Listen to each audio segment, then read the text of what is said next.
Hi everyone! Ayan, ipapakita ko pala sa inyo ang lugar na minsan tinatambayan ko kapag ako lang mag-isa tuwing rest day ko. Ayan.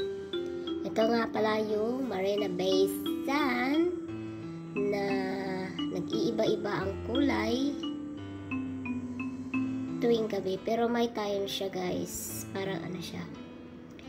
May light show siya. Marina Bay Light Show tuwing gabi, start ng 8 to 8:15. Yung show guys is aabot lang ng 15 minutes. Ano lang, short show lang siya, light show. And then mag-start ng 8 to 8:15, then 9 to 9:15 again. So every night yan guys, yun, mag-iba-iba ang kulay ng barko. So ayan. So dito nakaka-relax. Uupo ka lang dyan, nakaka-relax. At ito naman si Merlion guys, na lagi nagbubuga ng tubig. Hindi siya nauubusan ng tubig guys. Anyways, nauubusan niya yan minsan guys. Minsan wala siyang tubig na maibubuga. Napagod na siguro minsan.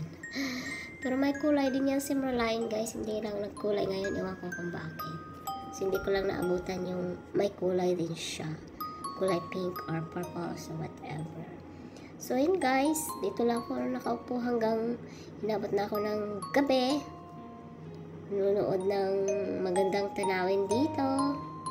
Ayan, parang siyang dancing lights. So amazing, diba? So nakakawala ng stress. Nakakawala ng lungkot. Charot. Habang pinapanood mo yung nagsisipagsayawan na iba't ibang klase ng kulay. So makulay. So diba?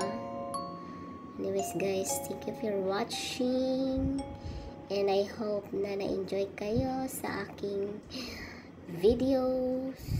And please do like, share, and subscribe my YouTube channel.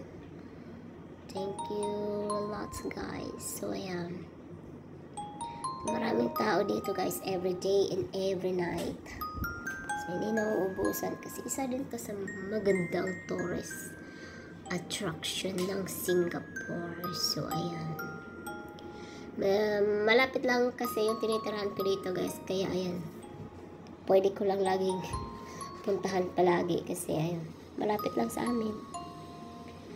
So anyway guys, thank you for watching again. Bye-bye everyone. See you in my next video.